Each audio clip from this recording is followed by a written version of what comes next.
नमस्कार, be news लिएर उपस्थित भएको छु म अजय खड्का। समाचार सुरु गरौं मुख्य खबरका शीर्षकहरूबाट। मुलुकभर थप 1095 जनामा कोरोना संक्रमण पुष्टि, 2957 जना निको। गुल्मीमा थप 13 जनामा कोरोना संक्रमण पुष्टि, 1 जनाको मृत्यु। आर्थिक अभावमा भौतिक अपाङ्गता सङ्घको भवन, राज्यले चासो नदिएको आरोप। र अक्सिजन अभियान गुल्मीको आयव्यय सार्वजनिक अभियानभर कुल 1,04,19,985 रुपैयाँ सङ्कलन।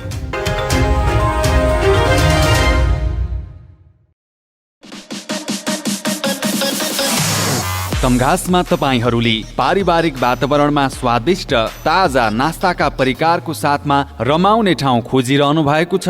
यदि त्यसो हो भने आउनुहोस् तमघासको पुतली बजारमा रहेको द स्टार फ्यामिली रेस्टुरेन्टमा, जहाँ तपाईँले पाउनुहुनेछ मोमो आइटममा chicken momo, mutton momo, paneer momo, steam momo, झोल momo, fry momo, chilli momo. Chow mein आइटममा veg chow mein, mushroom chow mein, chicken chow mein, अन्डा chow mein, paneer chow mein, mutton chow mein, mix chow mein. मासु आइटममा चिकन फ्राई, चिकन तास, chicken chilli, lollipop, leg piece, सादेको मासु। मटन आइटममा भुटुवा, तास, हेकुला र सादेको मासु पाइन्छ। साथै चिसो तातोको साथमा चिया कफी, लस्सी अनि फिङ्गर चिप्स, ससेज आइटम पाइनुका साथै तपाईँको अर्डर अनुसार हरेक प्रकारका नास्ताको परिकार तयार गरिन्छ।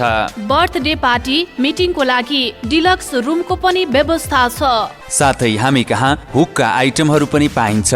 सम्पर्क the star family restaurant, Resunga नगरपालिका 1 Putali Bazar, Tamghas, Gulmi. Proprietor Ramprasad Pandey. Mobile number 9841705766 र 9869832309। एक पटक सेवा गर्ने मौका अवश्य दिनुहोस्।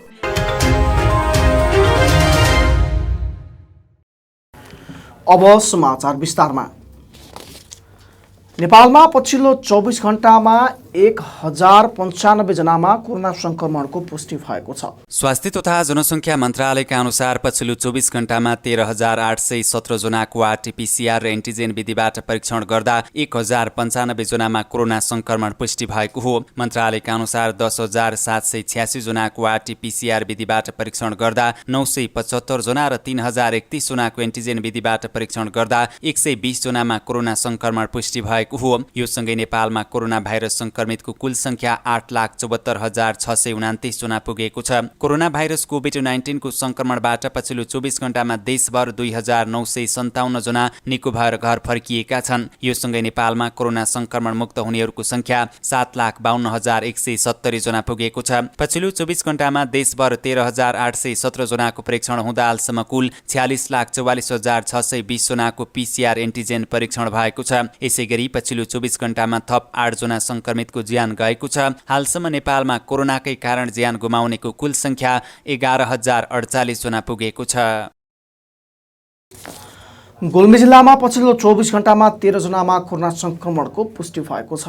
एन्टिजेन परीक्षणका क्रममा 13 जनामा कोरोना भाइरसको संक्रमण पुष्टि भएको स्वास्थ्य कार्यालय गुल्मीले जनाएको छ। जिल्लाको रुरु क्षेत्र गाउँपालिकामा 8 जना, धुर्कोट गाउँपालिकामा 3 जना र कालीगण्डकी गाउँपालिकामा 2 जना गरी 13 जनामा कोरोना संक्रमण पुष्टि भएको हो। सोही अवधिमा 36 जना निको भएर डिस्चार्ज भएका छन्। जिल्लामा सक्रिय संक्रमित 272 जना रहेको स्वास्थ्य कार्यालय गुल्मीले जनाएको छ। पछिल्लो 24 घण्टामा थप 1 जना संक्रमितको ज्यान गएको छ। जिल्लाको छत्रकोट गाउँपालिका वडा नम्बर 6 का 70 वर्षीय एक पुरुषको कोरोना संक्रमणको कारण ज्यान गएको स्वास्थ्य कार्यालय गुल्मीले जनाएको छ। गुल्मी जिल्लामा दोस्रो लहर सुरु भएपछि कोरोना भाइरस संक्रमणका कारण 97 जनाले ज्यान गुमाएका छन्। गुल्मीमा बौद्धिक अपाङ्गता भएका व्यक्तिहरूलाई पठन पाठन गराउने उद्देश्यले बन्न लागेको भवन आर्थिक अभावका कारण आफै अपाङ्ग जस्तै भएको छ। भवन बन्न लागेको लामो समय बित्दा पनि काम पूर्ण रूपमा सम्पन्न नहुँदा सञ्चालनमा आउन सकेको छैन। राज्यले पनि यसमा चासो नदिँदा अब कहिलेदेखि सञ्चालनमा आउने हो अझै अत्तो पत्तो छैन। हेरौँ एक रिपोर्ट।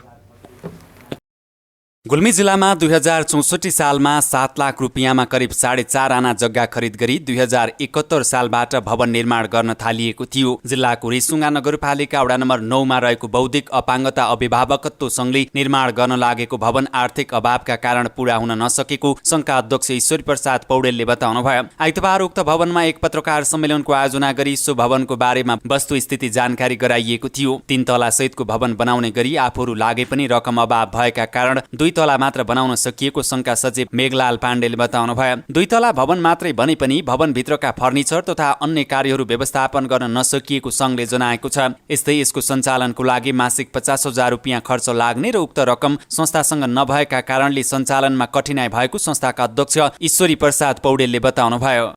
बौद्धिक अपाङ्गका भएका बच्चाहरूका लागि डे केयर सेन्टर साथै पुनर्स्थापना केन्द्रको सोच लिएर यसको स्थापना भएको हो र यसको स्थापना भएर हालसम्म यो बन्ने क्रममै छ र यो सञ्चालनमा ल्याउनको लागि आर्थिक स्रोतको अभावमा हामीले सञ्चालनमा ल्याउन सकेका छैनौँ। हाम्रो डे केयर मात्रै सञ्चालन गर्नको लागि 2 जना कर्मचारी साथै अन्य खर्चको हिसाब गर्दा पनि मासिक 50,000 रुपियाँ हामीलाई खर्च लाग्छ। त्यसैले हामी थायी आर्थिक स्रोत नभएको कारणले अहिले हामी एउटा अक्षय कोष निर्माण गरेर यसलाई सञ्चालनमा ल्याउने साथै थायी स्रोतको खोजी गर्ने क्रम जारी राखेका छौँ। 2071 सालबाट हालसम्म शहरी विकास कार्यालय पाल्पा, शान्ति तथा पुनर्निर्माण मन्त्रालय, जिल्ला विकास समिति, संसद विकास कोष र रेसुङ्गा नगरपालिकाबाट विभिन्न चरणमा गरी 39,09,315 रुपियाँ प्राप्त भएको सङ्घले जनाएको छ। उद्देश्य अनुसारको काम गर्नको लागि सबैको सहयोग आवश्यक रहेको सङ्घले जनाएको छ। बौद्धिक अपाङ्गहरूलाई पठन पाठन गराउनको लागि अक्षय कोष खडा गरी त्यसको ब्याजबाट भए पनि सञ्चालनको तयारी गरिएको सङ्घले जनाएको छ। अहिले 5 लाख जतिको अक्षय कोष खडा गर्नको लागि दाताहरू खोज्ने क्रम जारी रहेको र त्यसैको ब्याजबाट भए पनि सञ्चालन गर्ने तयारी गरिएको पौडेलले बताउनुभयो। यो सँगै आफूहरूले पुनर्स्थापना केन्द्र पनि सञ्चालन गर्ने गरी योजना बनाएको सङ्घले जनाएको छ। सरकारी तथा गैर सरकारी निकायसँग हामीले थायी रूपमा स्रोतको खोजी गरिरहेका छौँ र हामी आफ्नै उसमा पनि एउटा अक्षय कोष निर्माण गरेर त्यसलाई सञ्चालन गर्ने तयारी गरिरहेका छौँ।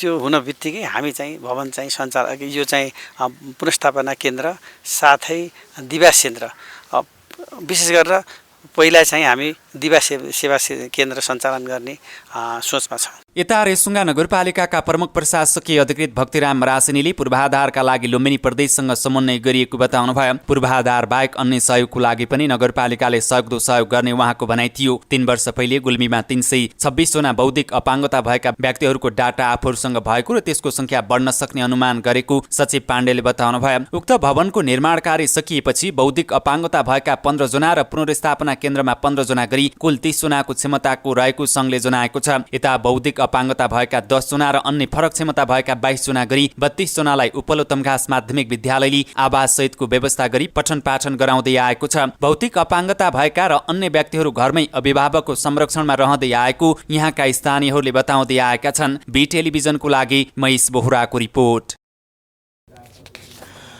अखिल नेपाल महिला सङ्घ गुल्मीले जिल्ला प्रशासन कार्यालय गुल्मीमा एक कार्यक्रमका बीच ज्ञापन पत्र बुझाएको छ।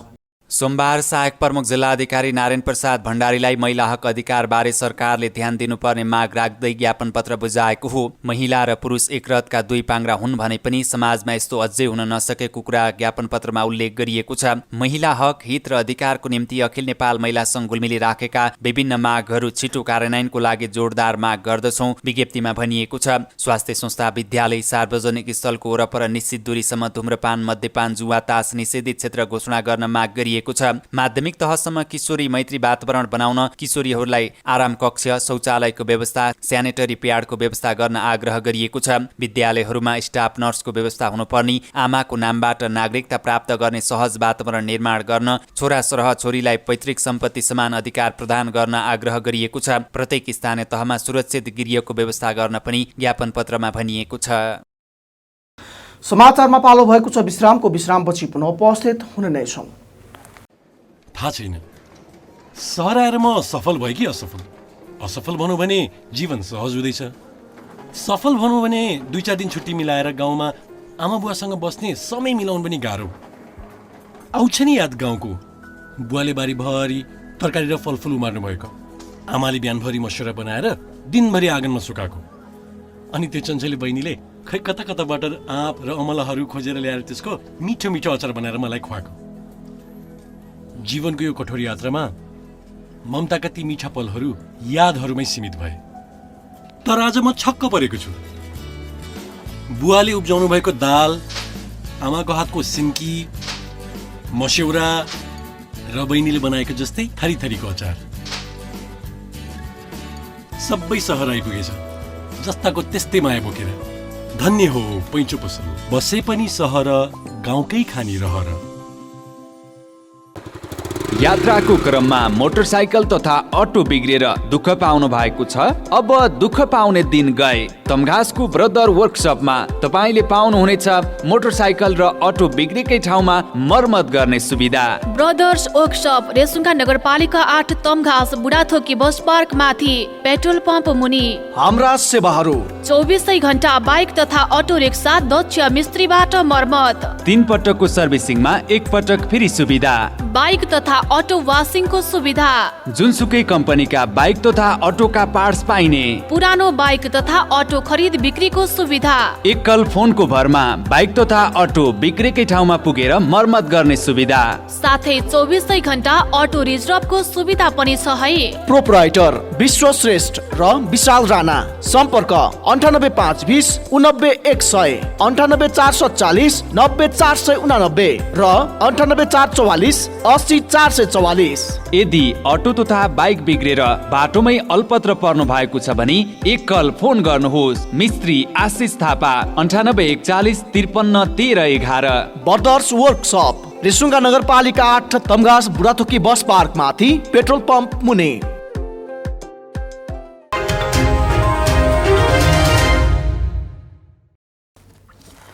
विश्रामपछि पुनः स्वागत छ। अब लागौँ बाँकी समाचारतर्फ।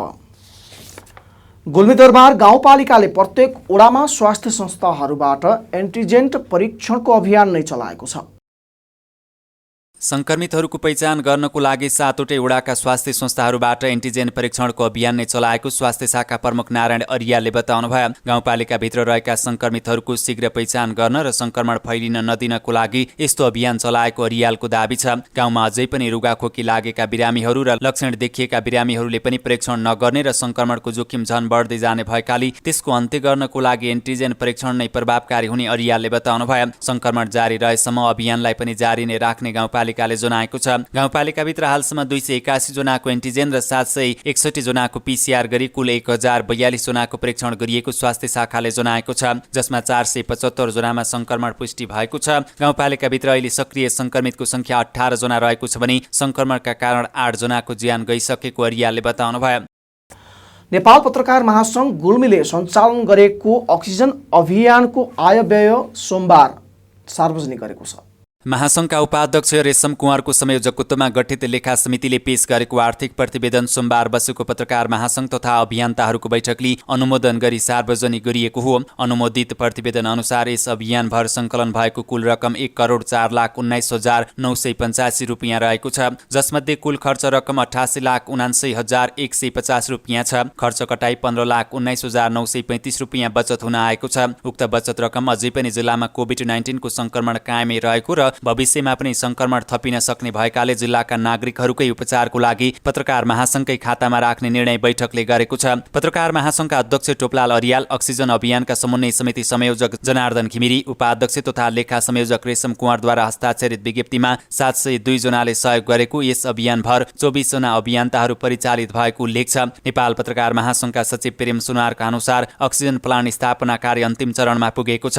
स्थापनाका लागि नेपाल सरकारबाट 1 करोड विनियोजन भएको थियो भने 60 लाख रुपियाँ अक्सिजन अभियानबाट सङ्कलित रकम नेपाल पत्रकार महासंघले गुल्मी अस्पताललाई हस्तान्तरण गरेको छ। यस अवधिभर पत्रकार महासंघले कुनै पनि अस्पताल तथा आइसोलेसनमा अक्सिजनको अभाव हुन दिएन। त्यसका अलावा पनि पत्रकार महासंघमा भरि अक्सिजन सिलिन्डरहरू स्टक राखिएको छ। पत्रकार सम्मेलनमा पत्रकार महासंघका संस्थापक अध्यक्ष हरिकुमार श्रेष्ठको प्रमुख आतिथ्यता रहेको थियो। यस्तै अभियानका संयोजक पूर्व अध्यक्ष जनार्दन घिमिरे, निवर्तमान अध्यक्ष नवराज भुसाल, पूर्व सचिव तथा प्रदेश परिषदका सदस्य ताराप्रसाद भुसाल लगायतका अभियन्ताहरूको विशेष साथित्यता रहेको थियो। पत्रकार महासङ्घका अध्यक्ष टोपलाल अरियालको अध्यक्षतामा सम्पन्न कार्यक्रममा उपाध्यक्ष रेशम कुँवरको स्वागत मन्तव्य र सचिव प्रेम सुनवारको सञ्चालनमा कार्यक्रम सम्पन्न भएको थियो। असार पहिलो सातादेखि स्थगित भएको गुल्मीको रेसुङ्गा नगरपालिकाको नगरसभा सोमबार सम्पन्न भएको छ।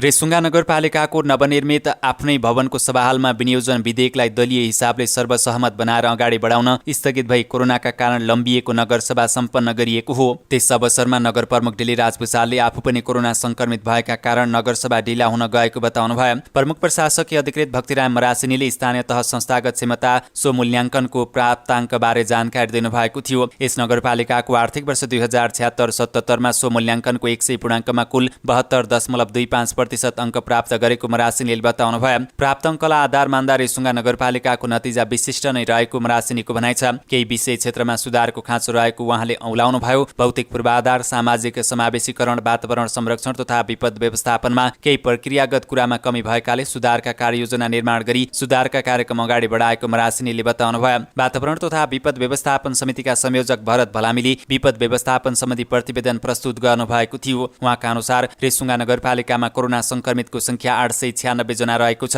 संक्रमणका कारण जिल्लाभित्र जिल्ला बाहिरका अस्पताल, होम आइसोलेसन र देश बाहिर गरी हालसम्म रेसुङ्गा नगरपालिकाका 28 जनाको ज्यान गएको छ।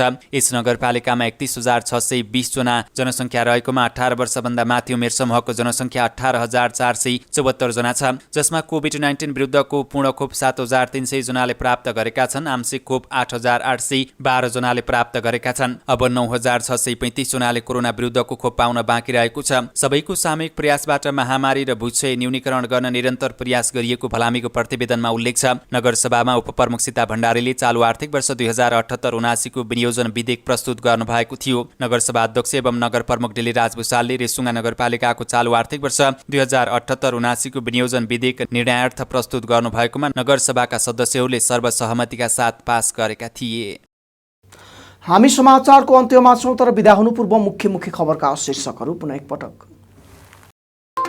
मुलुकभर थप 1095 जनामा कोरोना संक्रमण पुष्टि, 2957 जना निको। गुल्मीमा थप 13 जनामा कोरोना संक्रमण पुष्टि, 1 जनाको मृत्यु। आर्थिक अभावमा भौतिक अपाङ्गता सङ्घको भवन, राज्यले चासो नदिएको आरोप। र अक्सिजन अभियान गुल्मीको आय व्यय सार्वजनिक अभियानभर कुल 1,04,19,985 रुपियाँ सङ्कलन।